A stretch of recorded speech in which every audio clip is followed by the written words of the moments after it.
فرمایا کہ دنیا مذموم و ملعون کی مثال ایسی ہے جیسے کوڑے پر سبزہ جمع ہوا ہو، جس کو دیکھنے والا سمجھے کہ یہ ایک چمن ہے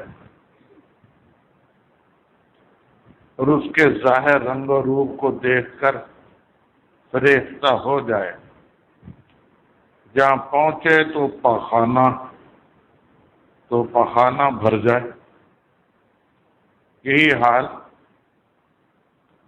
دنیا کا ہے کہ ظاہر تو اس کا بہت بھلا ہوتا ہے مگر اندر نجاست بھری ہوئی ہے۔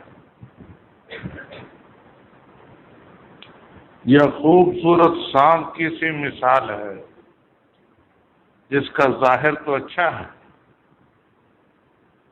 نقش و نگار سے آراستہ ہے، مگر اندر زہر بھرا پڑا، زہر ای مارے منقش قاتل است، باشد از وی دور ہر کو عاقل است۔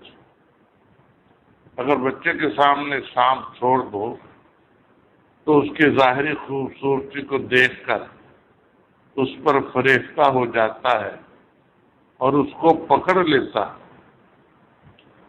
اس کو یہ خبر نہیں کہ اس کے اندر زہر بھرا ہوا، مگر اس کا انجام کیا ہوگا۔ ہماری حالت بھی اسی بچے کی سی ہے کہ ہم دنیا کے ظاہری آب و تاب، نقش و نگار، رنگ و روپ پر فریفتہ ہیں اور اندر کی خبر نہیں۔